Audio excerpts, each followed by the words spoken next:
yang paling panjang di antara salat fardu, salat wajib adalah salat subuh. Maka salat subuh itu disebut dengan Quran fajar, karena ayat Qurannya paling panjang dibaca di waktu fajar. Kalau memang paling panjang, kenapa tak dibaca imam tadi ayat paling panjang? Bukan imam tak hafal Quran, beliau alumni Al-Azhar Kairo Mesir, beliau hafal Quran. Lalu kenapa tak dibacanya panjang-panjang? Kita mau pengajian, lalu dibaca beliau sampai Yasin tadi, habislah yang di belakang tuh kata dia, ini kamera udah siap mau streaming kata dia. 3. Allahumma barik li ummati fi bukuriha. Doa Nabi Muhammad SAW. Dan Nabi itu kalau berdoa pasti makbul. Apa kata Nabi? Allahumma barik li ummati fi bukuriha. Ya Allah, umatku ini berikan dia berkah. Siapa yang paling banyak dapat berkah di antara umat Nabi Muhammad SAW? Fi bukuriha. Siapa yang paling awal bangunnya, dialah yang paling banyak berkahnya. Berkah itu apa Pak Ustadz? Berkah ya berkah.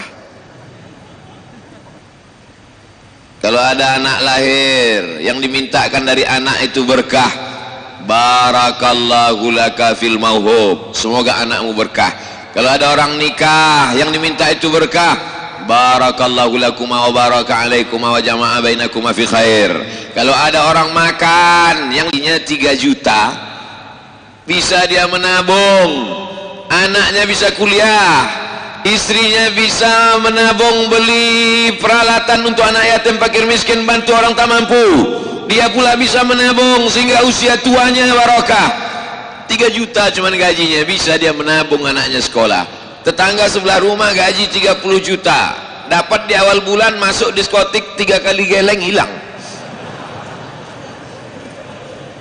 Maka yang dicari rezeki itu barakah. Pilih yang mana? 3 juta berkah dengan 30 juta tak berkah, pilih mana? Tentulah kita pilih 30 juta yang berkah. Andai ada orang tak Islam, tidak bersyahadat, tidak sholat subuh, bukan umat Muhammad SAW, tapi bangunnya lebih pagi, lebih awal, dapat berkah apa tidak? Dapat. Orang-orang kopi, saudara-saudara kita yang tak Islam, saya dewan juri musabaqah tilawatil Quran, tinggal di hotel di luar kota, sholat di masjid. Dari hotel ke masjid kami jalan kaki. Di dalam perjalanan dari hotel ke masjid, saya pandang kanan kiri, warung kopi udah buka. Saya tanya, warung kopi siapa ini yang buka ini? Non muslim punya, kota tepi laut. Mereka bangun karena prinsip mereka jangan sampai rezeki dipatok ayam. Itu tak Islam dia, berkahnya dapat. Agama ini kalau dijalankan walaupun tak Islam dapat berkahnya. Islam tapi tak menjalankan agama ini, dapat apa tak dapat? Habis dipatok ayam, diterkam kucing, habis semua. Jadi ketika orang tak Islam kaya raya, duitnya banyak, orang Islam komplain, kenapa dia rumahnya besar, kenapa dia duitnya banyak, tapi dia tak Islam, Tuhan tak adil. Kau bangun jam 8. Janji Nabi SAW, Nabi itu janjinya datangnya dari Allah. Maka dzabal fuadu ma ra'a, dia tidak mungkin berdusta matanya apa yang dia tengok. Wa ma yantiqu 'anil hawa, dia tidak bicara menurut hawa nafsunya. In huwa illa wahyun yuha, melainkan wahyu dari Allah Subhanahu wa taala. Kalau dia sudah dijanjikan Allah, janji itu pasti. Innaka la tukhliful mi'ad. 5 kali kita katakan habis azan subuh, habis azan zuhur, habis azan asar, as-salatu khairum minan naum. Di situ pula lah selimut paling sedap ditarik. Apa kata iblis? Tarik, tarik, tarik. Kita bangun jam 7, bangun jam 7.30. Alhamdulillah Pak Ustadz, saya subuh ini memang tak terlambat saya Pak Ustadz. Kenapa? Ya karena Ustadz Somad mau datang nih lah, kata dia. Jadilah, mudah-mudahan yang sudah subuh ini bangun subuh istiqomah. Istiqomah sampai mati Pak Ustadz? Tidak, istiqomah sampai hari kiamat. Dia sholat subuh, anaknya sholat subuh, menantunya sholat subuh, cucu cicitnya sholat subuh, seluruh keturunannya sholat subuh sampai hari ini kiamat. Amin. Jangan sampai sholat subuh istiqomah. Mudah-mudahan kita sholat subuh istiqomah sampai mati. Iya, kau mati sholat subuh. Anakmu? Mudah-mudahan anak-anak kita istiqomah. Iya, anak kau istiqomah. Menantumu? Anakmu bangun sholat subuh. Menantu kau Fir'aun?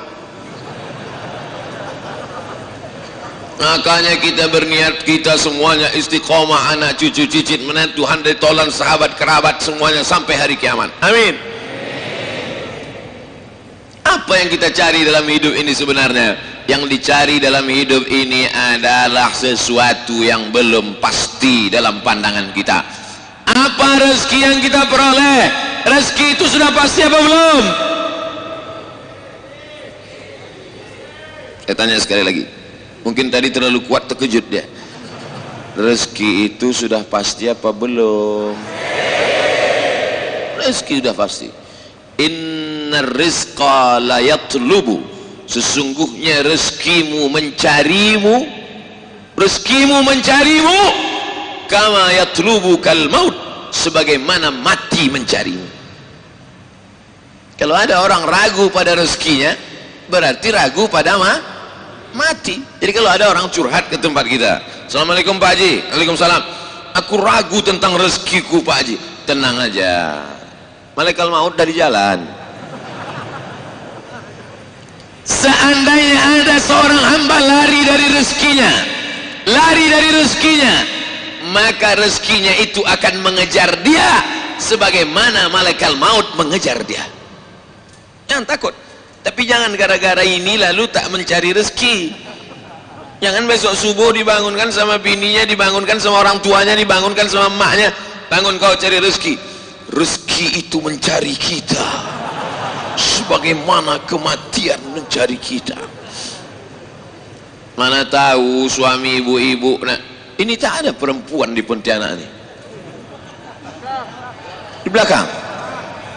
Mana tahu suami ibu-ibu, anak ibu-ibu, pas besok pagi subuh dibangunkan, bangun kau bangun cari rezeki. Apa kata dia?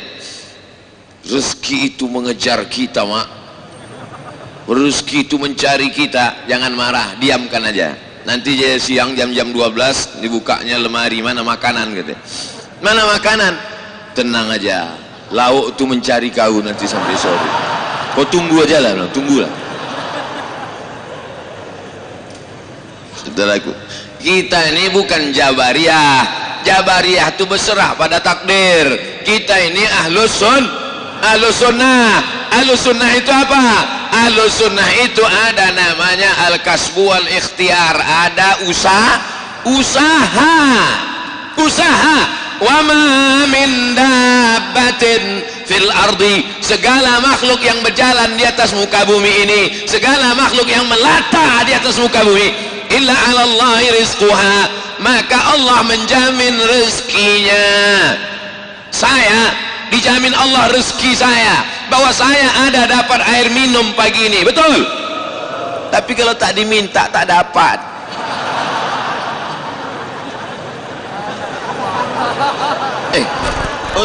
Ustaz menyindir, bukan menyindir, ngasih contoh biar paham di kepala jamaah, supaya bisa dia membedakan mana takdir, mana ikhtiar, mana takdir, mana usaha.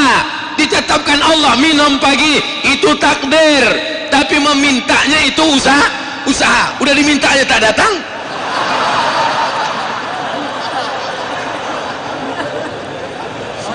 Paham? Rezeki itu punya kita atau punya Allah? Punya Allah. Wa mimma razaqnahum, kami yang membagi mereka rezeki. La taqtulu auladakum, jangan kau bunuh anakmu khasyata imlaq, karena takut dia makan sama engkau. Jangan kau bunuh anakmu karena kau takut anakmu makan sama engkau. Orang kafir musyrik jahiliyah dulu udah ada anak tuh di dalam baru dibunuhnya. Ada anak tuh di dalam dimakannya nenas 3 biji, keluar anak tuh gulung-gulung. Ada anak tuh di dalam dimakannya ragi biar hancur anak itu, maka keluar anak itu jadi tapai, hancur. Takut dia. Sadisnya orang zaman modern, jahiliyah abad 20 lebih sadis lagi dari kafir musyrik. Belum ada anak itu di dalam udah dibunuhnya duluan. Ngangguk pula yang lajang cempaham aja kalian. Saudaraku yang dimuliakan Allah Subhanahu wa taala, rezeki itu punya Allah, dia bagi ke kita, maka lebih banyak meminta kepada Allah daripada kepada manusia. Ini kalau manusia, atasannya, bosnya, direkturnya, bukan main lagi. Besok kau datang jam 7, siapa? Jam 6.30 udah terduduk. Tapi kalau panggilan Allah memanggil, hayyalas salah, apa jawabannya? Kalian aja duluan lah. Rezeki ini bukan punya kita, rezeki ini punya Allah. Kalau Allah berkehendak, innama amruhu idza arada syai'an ayyaqula lahu kun fayakun. Kalau Allah mau mengambil, ada aja cara dia mengambil, lewat jantung koroner, lewat diabetes meletus, lewat kanker. Maka rezeki yang punya Allah, yang dititipkannya pada kita, pakailah untuk menolong agama Allah. Kalau lewat mengumpul duit, yang pura-pura khusyuk. Wow, begitu dah lewat,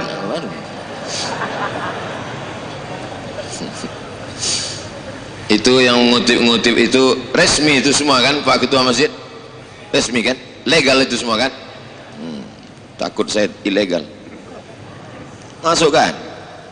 Apa kata malaikat di waktu pagi?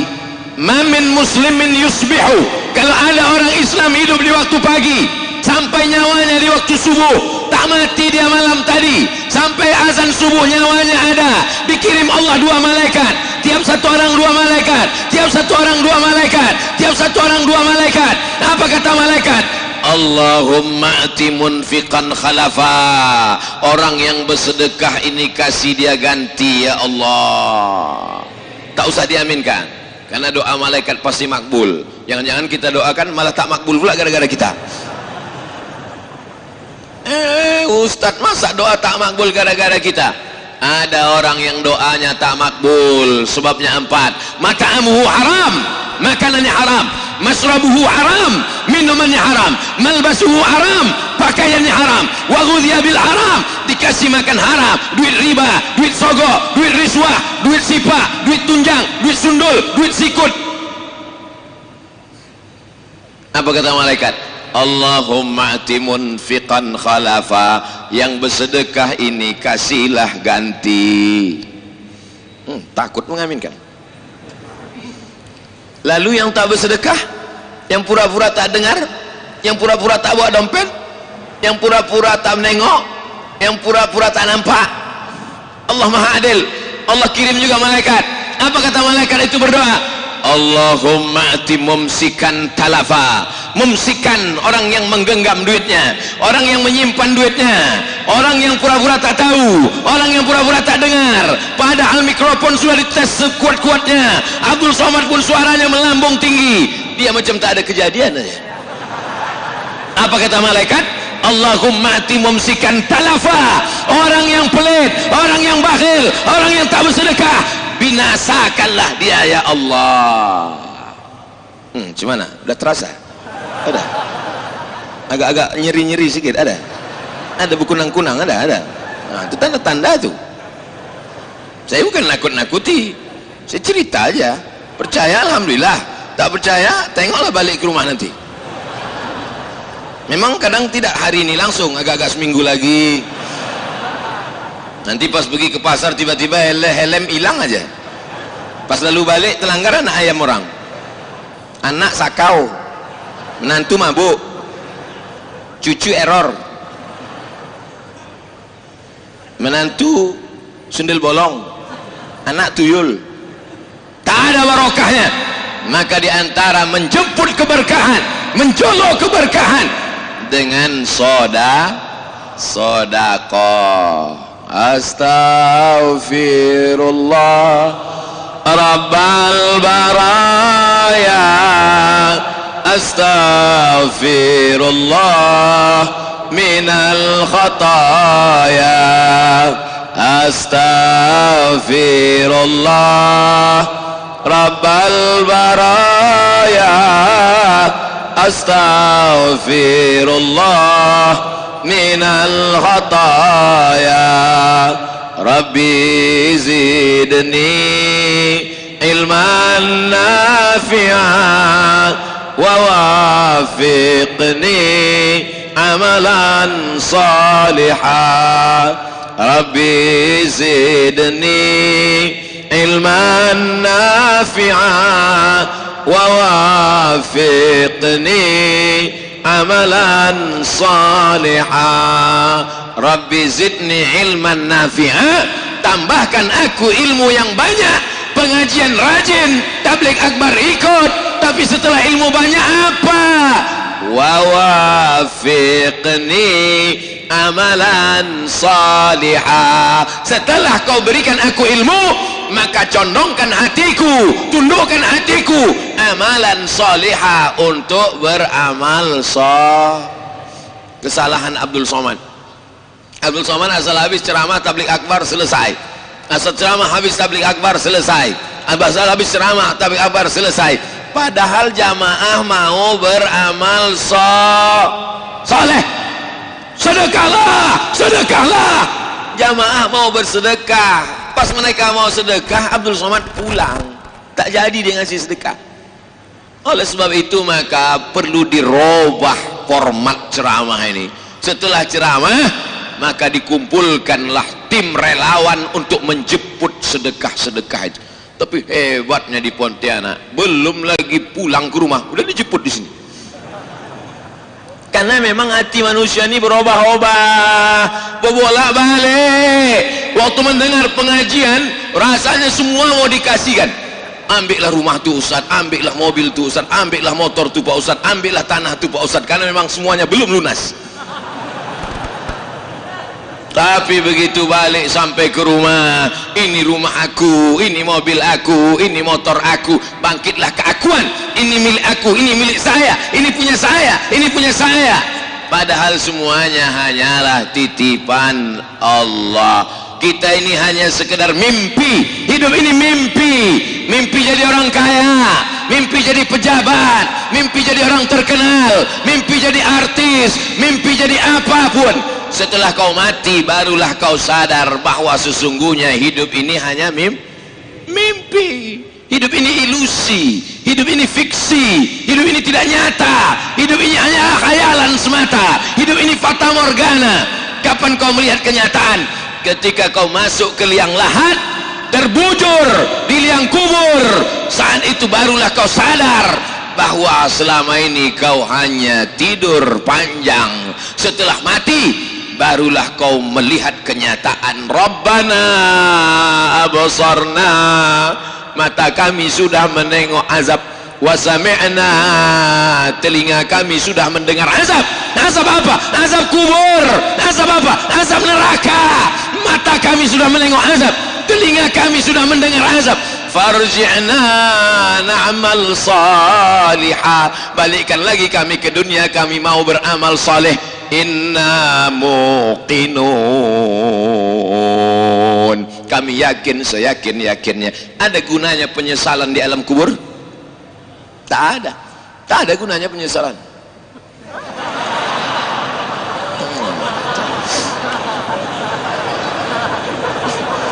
Orang moto kita takkan kita kasih pose yang tak bagus.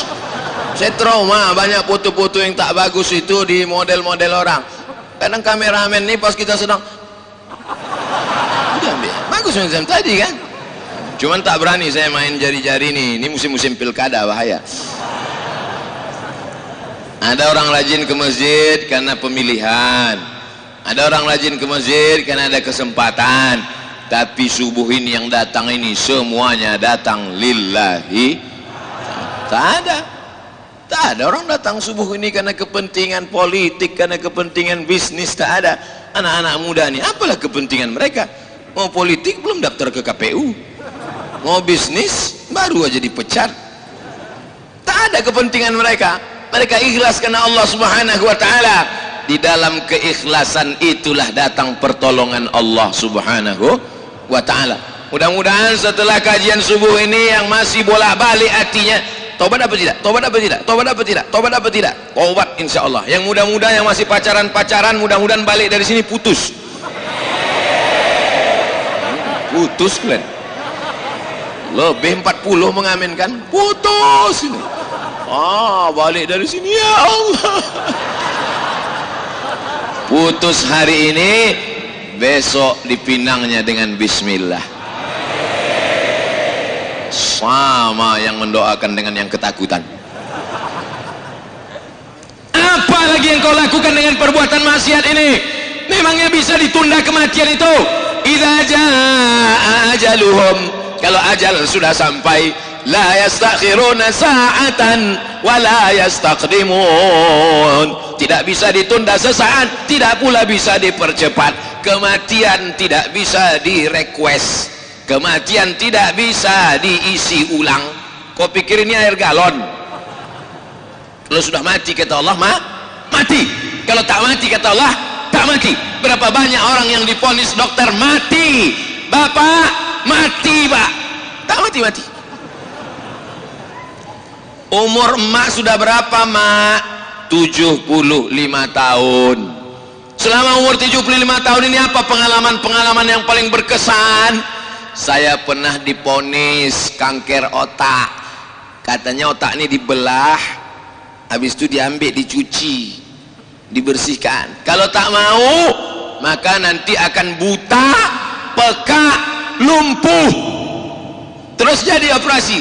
Tidak Pak Ustadz, saya takut. Saya hanya beribadah kepada Allah, berdoa. Terus ya ini sampai 75 masih hidup. Yang kemarin ngasih tahu emak sakit itu, dia udah mati duluan. Saya bukan menyalahkan bapak ibu dokter.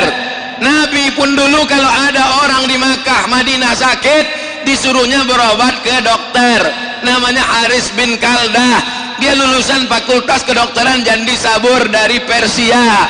Tidak semuanya dibacakan ayat ruqyah, tidak semuanya didoakan. Ada yang disuruh pakai herbal. Alaikum bisyifa ini, berobatlah kalian dengan 2 obat, al-asal, madu, wal Quran. Berobatlah kalian dengan madu dan Quran. Di Pontianak datang orang mengasih saya madu yang dibacakan Al-Quran. Dulu Nabi cuma bilang berobat kau dengan madu dan Quran. Di Pontianak madunya dibacakan Quran 30 juz. Di mana itu? Pontianak. Hebat tak orang Pontianak ini? Hebat lah. Kalau tak orang Pontianak, muji siapa lagi? Pondok tahfiz Quran 30 juz dibacakannya ke madu. Kira-kira kalau ayat Quran Al-Fatihah, ayat kursi, ayat Quran 30 juz 30 dibacakan ke madu, ada tak efek bacaan itu ke madu? Ada. Yang neliti bukan orang kita, yang neliti orang Jepang. Karena orang Jepang tuh yang punya alatnya, mikroskop, bisa nampaknya kuman-kuman tuh sebesar gajah. Kan macam kita, tempat kita ini aneh pula, yang besar-besar bisa nampak kecil, macam tak nampak. Korupsi tak nampak. Entah apa alatnya. Untung orang Jepang itu tak tahu. Kalau tahu datang dia kemari untuk mencari alat tuh. Bagaimana mengecilkan gajah jadi kuman, gitu dia. Kenapa ke situ pula belok? Oleh sebab itu apa yang terjadi? Diteslah, dipanggil pawang-pawang, tokoh-tokoh agama, membacakan mantra-mantra, disusun air, dibuka tutupnya, dibacakan. Ternyata setelah diteliti orang Jepang, air yang memancarkan molekul-molekul cahaya terang benderang dilihat dengan hipermikroskop adalah air yang dibacakan doa-doa dari Al-Quran dan sunnah-sunnah Rasulullah sallallahu alaihi wasallam. Ada tak dalilnya dari Quran? Mana dalilnya dari Quran? Mana dalilnya dari sunnah? Ini kan lagi tren nih sekarang. Kalau ada sesuatu nanya, mana dalilnya? Mana dalilnya? Padahal kita sebut mendalilnya, bukan dia tahu. Cuma tahu aja kau. Kata Abdullah bin Abbas radhiyallahu anhuma, kalau ada orang kesulitan melahirkan, maka bacakanlah ayat-ayat Al-Quran ke air itu, lalu kemudian air itu dimandikan, lalu kemudian diminumkan, maka insya Allah dimudahkan. Wa nunazzilu minal Qur'an, kami turunkan Al-Quran, ma huwa syifaa. Al-Quran itu sebagai obat, sebagai penawar, sebagai memberikan kemudahan. Makanya tadi dibacakan Allahumma arhamna bil Quran. Itu yang dibacakan di awal tadi. Allahumma arhamna bil Quran, turunkan rahmatmu kepada kami bil Quran. Turunnya rahmat itu karena Quran. Apa iya dengan Quran rahmat bisa turun? Wa idza quri'al Quran, kalau Quran dibacakan, fastami'u lahu, dengar baik-baik, wa ansitu, diam, la'allakum turhamun. Kalau ada orang baca Quran, diam, dengar baik-baik, la'allakum turhamun, kamu dapat rahmat. La'allakum di situ mudah-mudahan. Coba tengok terjemahan Quran bahasa Indonesia, mudah-mudahan. Yang menerjemah itu menurut terjemah bahasa, yang membaca ini tak paham dibacanya mudah-mudahan. Tahiyan tak tidak. Bacalah tafsirnya, la'allakum tattaqun, kalau kau berpuasa pasti kau takwa. La'allakum turhamun, kalau kau dengar pasti kau dapat rahmat. Kalau Quran dibacakan di rumah, rumah tu dapat rahmat. Kalau Quran dibacakan di kamar, kamar tu dapat rahmat. Kalau Quran dibacakan ke orang, orang tu dapat rahmat. Ini orang tak dibacakan Quran, tapi dalam kepalanya Quran, dalam otaknya Quran, dalam hatinya Quran, dalam jantungnya Quran, dalam ubun-ubunnya Quran, maka dia adalah Quran berjalan. Siapa itu? Inilah dia, anak-anak muda dari Pontianak. Mau tak anak-anak kita penghafal Quran? Penghafal Quran, makannya cuma sekali sehari Pak Ustaz. Oh, diet mereka. Bukan diet, beras itu tak ada. Akhirnya dikumpulkanlah beras. Ustaz sudah ceramah, sedekahlah kalian, da'u mardakum bisadaqah, obati orang yang sakit dengan bersedekah. Ada yang sakit, sedekahlah. Maka jamaah pun sudah siap, diambilnya beras, diletakkannya di balik pintu, menunggu siapa yang datang jemput beras. Ini kutunggu nih Pak Ustaz, kalau datang tim Ustaz ke rumah ini minta beras, akan kuberikan. Kutunggu 24 jam, kalau tak ada kubalikkan ke dapur. Tak ada tim dari masjid datang, tim Ustaz tu pun dah balik ke Pekanbaru Riau. Udah, berasnya balik kemana? Ya ke tempat asalnya, ke baskom, ke rice cooker. Dicucinya beras tu, dimasaknya. Dalam hatinya berkata-kata, kenapa kau tak sedekah beras, kenapa kau tak bagi beras? Bukan salah aku, tim Ustaz tu tak datang, kata dia. Tapi di Pontianak tidak begitu. Selesai pengajian, datanglah tim penjemput beras. Assalamualaikum. Waalaikumsalam. Buka pintu, mana berasnya? Udah siap di balik pintu. Nah, ambil beras yang paling enak, yang paling nyaman, yang paling sedap, yang paling indah. Kalau ngasih beras, kasihlah beras yang enak di leher kita, itu juga yang enak di leher anak yatim, fakir miskin dan duafa. Betul apa betul? Jangan di leher kita beras paling enak, yang dikasihkan beras catu, beras patah-patah, bercampur beras itu sama kutu, bercampur beras itu sama hama. Itulah yang dimakan mereka. Na'udzubillah. Lan tanalul birra, kau tidak akan dapat kebaikan hatta tunfiqu mimma tuhibbun, sampai yang kau berikan itu yang paling kau suka, yang paling kau cinta. La yu'minu ahadukum, kau tidak akan beriman sampai kapan? hatta yuhibba li akhi, sampai kau sayang kepada saudaramu ma yuhibbu li nafsi, sama macam sayang pada diri sendiri. Kalau kau tempeleng pipimu ini perih, begitu juga kalau kau tempeleng pipi orang. Kalau kau cubit kulitmu ini sakit, begitu juga kalau kau cubit.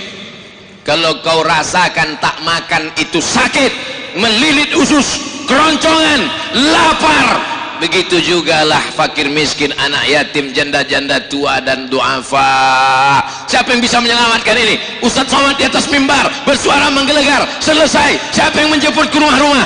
Yang menjemput ke rumah adalah anak-anak muda yang sudah lulus fit and proper test melalui sholat subuh berjamaah. Bagaimana cara mengetesnya? Apakah cukup dengan fit and proper test? Tak cukup. Bagaimana cara mengetes anak-anak muda yang ini? Tidak ada cara lain kecuali mengetesnya dengan yang diajarkan Sayyidina wa Maulana Muhammad sallallahu alaihi wasallam. Dengan cara apa? Kalau kau saksikan dia datang ke masjid, subuh ke masjid, zuhur ke masjid, asar ke masjid, maghrib ke masjid, terbit matahari dia ke masjid, tenggelam matahari dia ke masjid, bergeser matahari dia ke masjid, saksikanlah dia adalah orang-orang yang soleh. Makanya anak-anak muda yang belum ke masjid, mudah-mudahan ke masjid. Yang sudah ke masjid, mudah-mudahan istiqomah. Tapi setelah dari masjid ini kami mau ngapai Pak Ustadz? Datang ke masjid, habis itu pulang, pergi ke masjid pengajian, habis itu pulang. Mana tantangannya?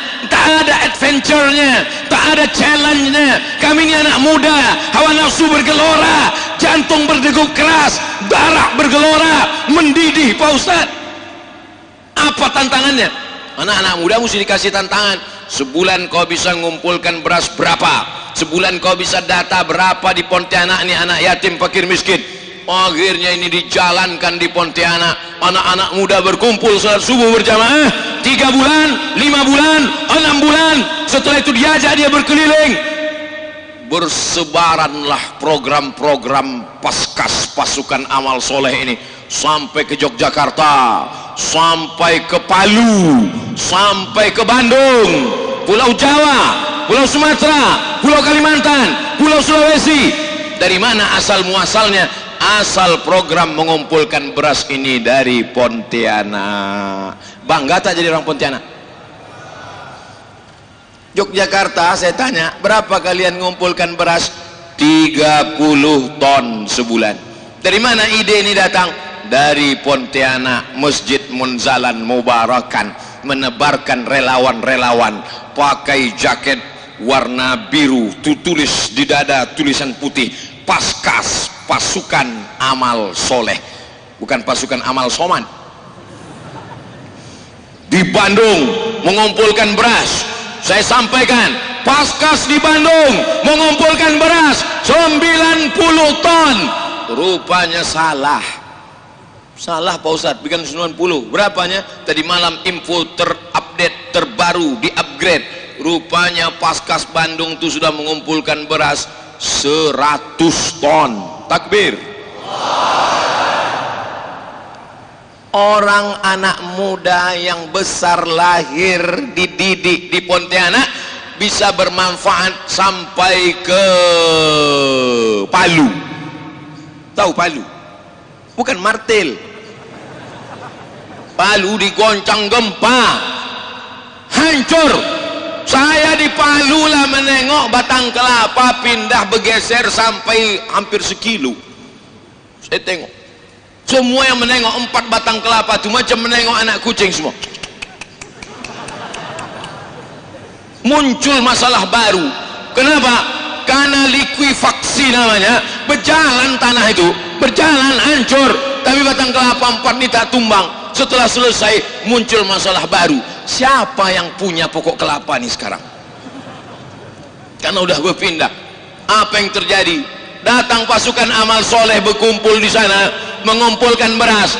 Terkumpul di Palu 35 ton. Hebat apa tak hebat? Hebat. Oleh sebab itu menjadi orang Pontianak menjadi kebanggaan. Jadi kalau ada anak-anak muda Pontianak yang subuh berjamaah, mantap. Ada anak muda Pontianak yang hebat dalam mengumpulkan beras, keren. Ada anak Pontianak yang masih sakau, bawa ke sungai. mudah-mudahan dimakan hiu. Saudaraku yang dimuliakan, kejam kali Ustaz Somad. Dah. Saya ada masanya saya serius, ada masanya tidak. Yang beras tadi serius, tapi yang mencampakkan dia ke sungai tadi serius juga. Saudaraku yang dimuliakan Allah Subhanahu wa taala, sab'atun, 7 golongan, yuzilluhumullah, dapat naungan Allah. Hari itu tak ada naungan, tak ada kubah, tak ada atap, tak ada tenda. Tidak ada kubah di padang mahsyar itu, Pak. Tak ada kubah di padang mahsyar itu, Bu. Yang tukang kubah pun mati tak bawa kubah. Pernah kalian nengok tukang tenda mati bawa tenda? Tak ada. Yang dibawanya hanya sekaya-kaya orang paling banyak 7 lapis. Tak pernah saya tengok tukang toko tekstil membawa kain sampai 3 gulung, tak ada. Toko apa tadi Ustaz bilang? Toko tekstil. Pakai S Pak Ustaz, toko S. Tak ada. Yang dibawa tetaplah terbujur kaku di atas kain selapis, 2 lapis, 3 lapis, digulung, diikat, masuk ke liang lahat. Masuk ke liang lahat. Syukur-syukur kalau liang lahat tu musim kering. Kalau sempat di Pontianak musim hujan, macam di swimming pool lah. Saya dapat videonya dikirim Munzalan kemarin. Beginilah Ustadz keadaan liang lahat di Pontianak, karena di sini tanahnya rawa. Begitu digali kemarin, peletakan batu pertama di pesantren Nurul Jadid. Peletakan batu pertama oleh Ustadz Abdul Somad dalam rangka pembangunan masjid Nurul Jadid. Di mana-mana kalau saya meletakkan batu pertama, letakkan dulu semennya. Habis letakkan semen, letakkan batu.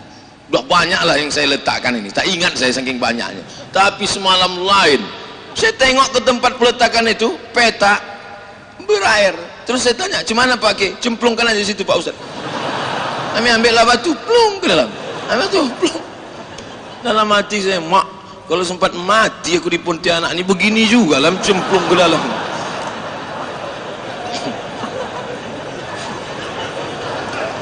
Apa yang kita bawa nih?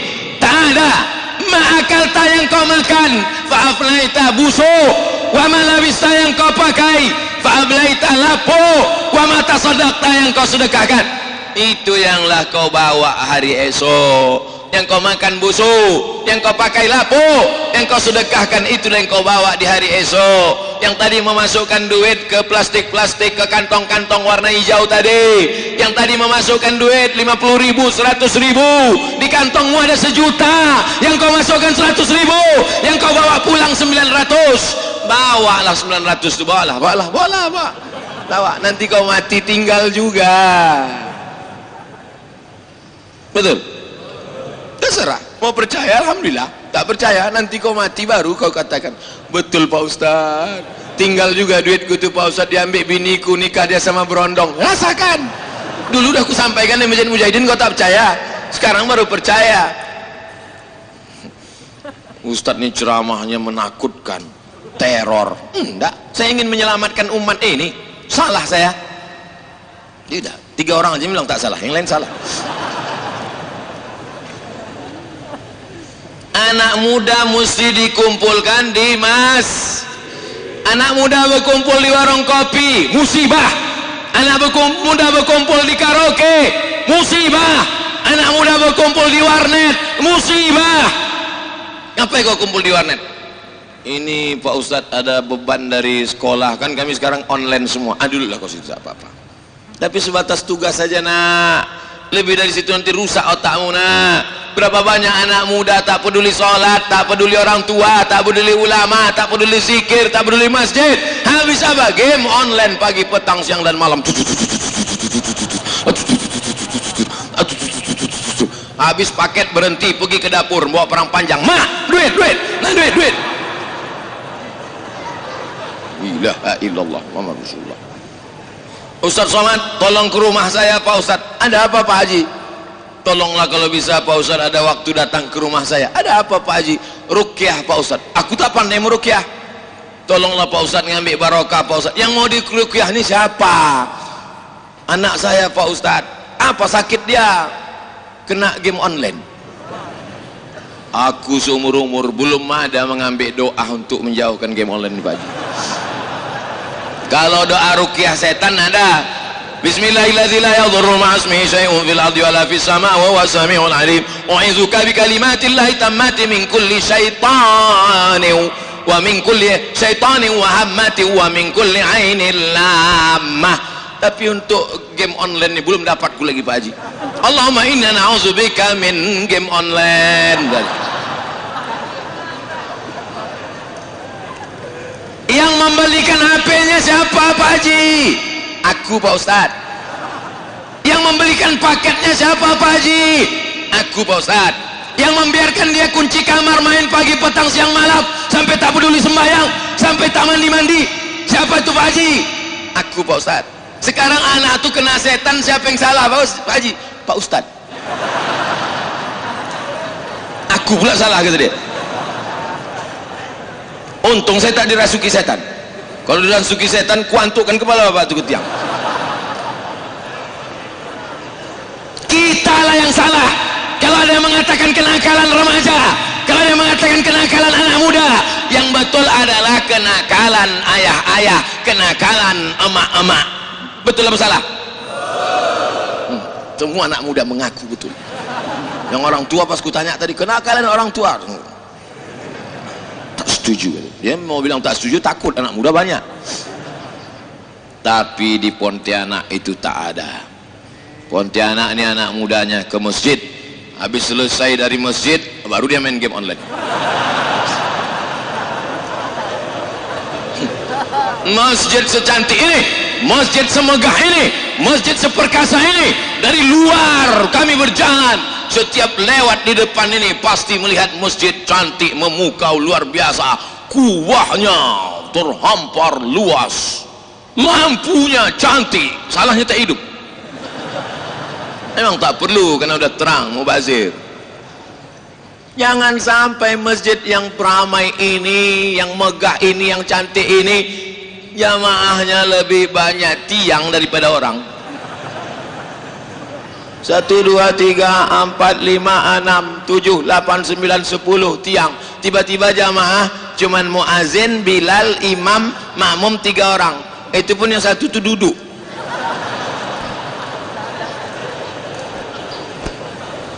Itu tidak akan terjadi di Pontianak sampai hari kiamat. 2030, 2040, 2050, yang hari ini muda-muda, ini yang akan jadi gubernur, ini yang akan jadi bupati, ini yang akan jadi wali kota. Perhatikan kemana telunjukku tadi mengarah. Sebagian yang tua-tua nih meninggal. 2050 nanti aku datang kemari, sebagian yang tua-tua ini meninggal. Ustaz Abdul Somad belum. Mati itu bukan urusan kita, tak usah diurus mati. Yang kita urus apa bekal sesudah mati.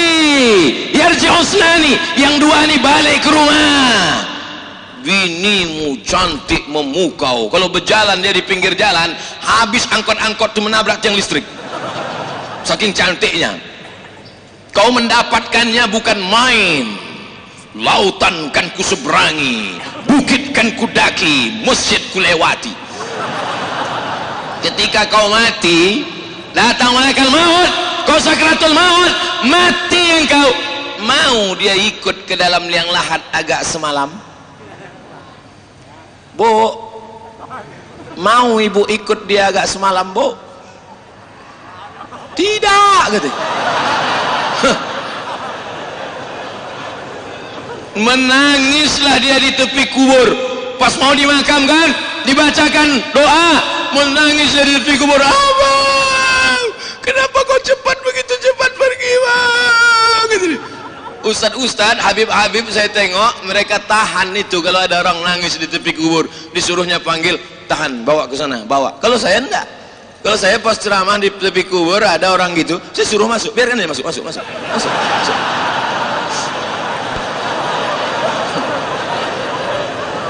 Akhiri sandiwaramu, Beb.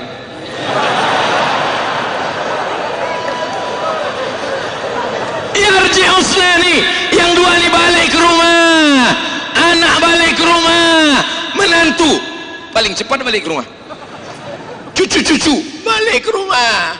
2-3 hari barulah dia datang lagi ke kubur. Anak pakai baju hitam, jilbab hitam, sepatu hitam, HP hitam, semua hitam, kuku hitam. Oh, pasukan ziarah, man in black. Biar Uslani, keluarga pulang, anak menantu pulang, istri pulang, sepupu pulang, kerabat pulang, handai tolan pulang. Wa yabqa wahidun, yang kekal cuma satu. Siapa itu? Amal soleh. Tiba-tiba di samping makam Abdul Somad datang sesosok anak muda sendirian ini, di liang lahat, paling gelap, paling dingin, paling sejuk, tak ada apa-apa, sendirian. Datang anak muda. Who are you? Kau ini siapa? Akulah amal solehmu, akulah kaki yang kau langkahkan ke masjid mujahidin, akulah yang kau berikan dulu sedekah fakir miskin. Amal-amal kita itu berubah menjadi anak muda yang akan menolong di tengah kesepian kita. Mudah-mudahan kita termasuk orang yang selamat dari azab kubur. Tapi kalau kau tak beramal,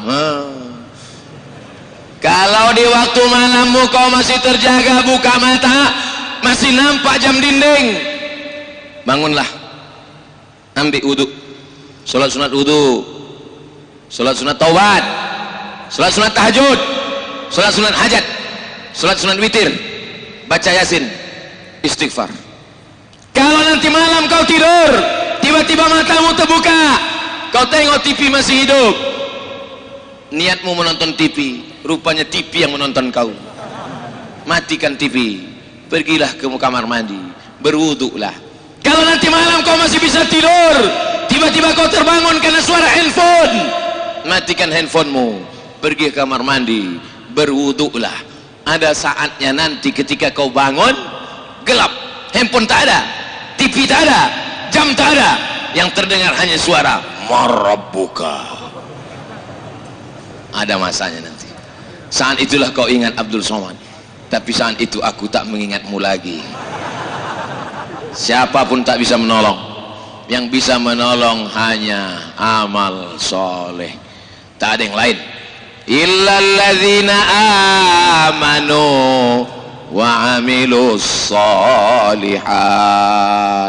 Sallallahu ala Muhammad, sallallahu alaihi wasallam, sallallahu ala Muhammad, sallallahu alaihi wasallam. Ya Nabi salam alaika, ya Rasul salam alaika, ya Habibi salam alaika, salawatullah alaika. Saat kita katakan ya Habibi salam alaika, ya Habibi, orang yang paling aku cinta, salam alaika, keselamatan untukmu, maka malaikat membawa salam kita itu dari Pontianak ke Masjid Nabawi, disampaikan kepada Sayyidina wa Maulana Muhammad sallallahu alaihi wasallam. Ya Muhammad, ya Rasulullah, inilah salam dari umatmu di Pontianak. Kira-kira Nabi Muhammad senang apa tidak? Bahagia apa tidak? Inilah orang yang kudoakan 14 abad yang lalu, yang kukatakan mereka akan minum dari telagaku, la yasma'u fiha abada, mereka tak akan haus untuk selamanya. Saat itu sahabat bertanya, siapa mereka ya Rasulullah? Amanu bi walam yarauni, mereka percaya kepada aku padahal mereka tak pernah menengok aku. Abu Bakar berjumpa denganku, satu gua denganku, Umar bin Khattab sama denganku, Utsman bin Affan memberikan hartanya untukku. Tapi mereka di Pontianak tak pernah berperang bersamaku, tak pernah sholat bersamaku, tak pernah menengok aku, tapi dia percaya kepada aku. kita insya Allah diakui oleh Nabi Muhammad sallallahu alaihi wasallam. Tangan kami terlalu hina untuk bersalaman dengan tanganmu ya Rasulullah. Mata kami terlalu banyak dosa untuk melihat wajahmu ya Rasulullah. Tapi hati kami amat sangat rindu ingin berjumpa dengan engkau ya Rasulullah. Jadikan anak-anak muda ini semuanya pencinta Muhammad sallallahu alaihi wasallam. Mereka akan perjuangkan agama Allah. Takbir. Mereka akan jadi pemimpin-pemimpin yang mencintai masjid. Mereka akan jadi orang-orang kaya yang menyekolahkan anak yatim. Mereka akan menolong syariat Nabi Muhammad sallallahu alaihi wasallam. Wa man yartadda minkum an dinihi, siapa yang murtad, ditinggalkan agama ini, maka akan dijanjikan Allah digantinya. Fasawfa yatillah biqaumin, diganti Allah dengan sekelompok anak-anak muda. Yuhibbuhum, Allah cinta kepada mereka. Wa yuhibbuna, mereka balas cinta Allah. Yujahiduna fi sabilillah, mereka menolong agama Allah dengan harta mereka, dengan nyawa mereka. La yakhafuna fillah, mereka tak takut sedikit pun laumata laim, tak takut mereka kepada siapa yang mencaci maki dan mengejek mereka, karena tujuan mereka hanya la ilaha. Itu yang perlu kita siapkan untuk dunia ini. Adapun yang lain itu hanya bunga-bunganya saja, hanya aksesoris semata. Mudah-mudahan segala amal kita ini untuk mencari ridha Allah. Mudah-mudahan amal kita ini semuanya diberikan Allah ridha dan istiqamah. Idza ra'aitar rajul, kalau kau lihat ada orang yamshi 'alal ma', berjalan di atas sungai Kapuas, yatiru fil hawa, terbang di atas awan, la taqtar, jangan kau tertipu. Pandanglah pada istiqomahnya salat berjamaah. Mana tahu nanti ada orang jalan di atas air, terbang di atas awan. Jangan kau ragu, jangan kau takut, jangan kau cemas, jangan kau terpukau. Kalau cuma terbang di atas awan, Batman, Wonder Woman, Spiderman pun bisa. Tapi ada yang mereka tak bisa. Apa itu? Istiqomah. Tapi istiqomah susah kalau tidak berjamaah. Kalau mau istiqomah mesti berjamaah. Yang sudah tobat-tobat jangan tobat sendirian, gabungkan diri berjamaah. Kau dari komunitas mana? Komunitas bikers subuhan. Mantap. Mana motornya? Kap 70. Anak muda ganteng motor Kap 70. Memang Kap 70 Pak Ustadz, tapi mesin pesawat. Mantap. Pesawat televisi. Kau dari komunitas mana? Saya dari komunitas hijabers Pak Ustadz. Hah? Tapi kau laki-laki kenapa hijabers? Dulu aku pernah jadi bencong Pak Ustadz. Sekarang masih bencong juga Pak Ustadz. Oh berarti belum hijrah. Bencong apa kau? Bencong syariah? Mana ada? Kau dari tadi di masjid aja berzikir, tak ada keluar-keluar, tak ada usaha, tak ada buka toko, tak ada jualan. Kau ini kenapa? Aku sudah hijrah Pak Ustadz. Jadi kalau hijrah itu cemana? Ya macam inilah Pak Ustadz, bawaan mau mati aja. Khiyarukum fil jahiliyah, khiyarukum fil Islam. Kalau dulu sebelum hijrahnya dia rapat ke toko, rajin bisnis, maka setelah hijrahnya apakah dia meninggalkan tokonya? Tidak. Bedanya dulu waktu di toko tipu-tipu, bohong-bohong. Kilo-kilo di tokonya itu tak ada yang jujur. Kalau nampak di situ genap sekilo, sampai di rumah 7,5. Tapi setelah dia hijrah, dia semangat, dia jujur, dia amanah. Hasil dagangnya untuk sekolah tahfiz Quran, untuk anak yatim dan duafa. Maka beda orang setelah hijrah dengan sebelum hijrah, bukan pada tampilan, bukan pada pembawaan, tapi kemana target hidupnya. Yang dia lakukan hanyalah mencari ridha Allah subhanahu wa ta'ala. Enaknya ceramah di Masjid Mujahidin Pontianak, jamnya itu ini jam nih. Bagi kalian yang tak pernah naik ke sini, ku kasih tahu ini jam. Nampak. Tadi dimulai jam 4.45, sekarang 5.45, pas 1 jam. Ini masjid ini kalau tak ada jam di sini bahaya. Pas pula penceramah tuh lupa bawa jam. Oh gini lah dia nengok, disangka jamaah, nengok jamaah, rupanya cari jam. Itu maka dipasang di sini. 5.45, habis waktu kita. Sebetulnya bahan saya ini banyak lagi, tapi ya itu habis. Nantilah kita sambung 2000 berapa gitu. على هذه النية. الفاتحة. أعوذ بالله من الشيطان الرجيم. بسم الله الرحمن الرحيم. الحمد لله رب العالمين الرحمن الرحيم مالك يوم الدين إياك نعبد وإياك نستعين اهدنا الصراط المستقيم صراط الذين أنعمت عليهم غير المغضوب عليهم ولا الضالين آمين. اللهم صل على سيدنا محمد وعلى آل سيدنا محمد. لا تدع لنا في مقامنا هذا وفي ساعتنا هذه ذنبا إلا غفرته. Pulang kami dari majlis ini dalam keadaan bersih dari dosa-dosa. Wala aiban illa satartah. Tutupilah segala aib-aib cacat kami di dunia dan di akhirat nanti ya Allah. Wala maridan illa syafaitah. Saudara-saudara kami yang sedang kau uji dengan penyakit, sehatkanlah untuk selamanya ya Allah. Wala mayyitan illa rahimtah. Saudara kami yang sudah meninggal dunia, lapangkanlah kuburnya ya Allah. Allahumma ja'al kuburahum radatan min riyadil jinan. Jadikan kuburnya salah satu dari taman-taman surgamu. La taj'al kuburahum hufratan min hufarin niran. Jangan jadikan kubur mereka salah satu dari lubang nerakamu. Allahumma hafaz syababana min kulli su' wa syarr. Jaga anak-anak muda kami dari segala perbuatan maksiat dan dosa. Allahumma dafa'anna al-ghala wal waba wal fahsya wal riba wal zina wal munkar. Selamatkanlah anak-anak muda kami dari riba, dari zina, dari LGBT, dari perbuatan keji dan munkar. Allahumma ja'al hadzal balada baladan amina. Jadikanlah Pontianak negeri yang aman, damai, tentram, terbuka pintu rezeki dari segala penjuru ya Allah. Allahumma rzuqna rizqan halalan tayyiban mubarakan fi. Berikanlah kami rezeki yang halal berkah supaya kami bisa berwakaf, berzakat, berinfak dan bersedekah. Rabbana ja'alna muqimis shalah. Jadikan kami orang yang menegakkan salat. Wa min dzurriyyatina. Sampai anak cucu keturunan kami sampai hari kiamat ya Allah. Rabbana fir lana dzunubana.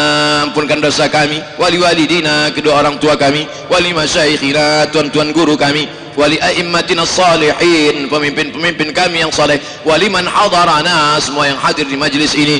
Wali ikhwanina alladzina sabaquna bil iman. Allahumma ja'al abana'ana wa banatina minas salihin was salihat. Jadikan anak-anak kami anak yang saleh dan salihah, min huffazil Quran wal hafizat, menjadi para penghafal Quran, minal mujahidin fi sabilika bi amwalihim wa anfusihim. Mereka akan menolong agamamu dengan harta dan nyawa mereka ya Allah. Allahumma khtim lana bi husnil khatimah wa la takhtim alaina bi su'il khatimah. Allahumma ja'al akhira kalamina inda intihai ajalina. Jadikanlah akhir kalam kami ketika ajal kami sampai malaikat maut mencabut nyawa kami, yang keluar dari mulut kami la ilaha illallah Muhammadur Rasulullah sallallahu alaihi wasallam. Rabbana atina fid dunya hasanah wa fil akhirati hasanah wa qina adzaban nar wa adkhilna al jannata ma'al abrar ya aziz ya ghaffar. Wa sallallahu ala sayyidina wa maulana wa syafi'ina Muhammad wa ala alihi wa sahbihi wa sallam walhamdulillahi rabbil alamin. Taqabbalallahu minkum minna wa minkum taqabbal ya karim. Pulang dengan tenang, ambil sampah-sampah, tunjukkan kita agama yang damai, yang suci, yang bersih, bubar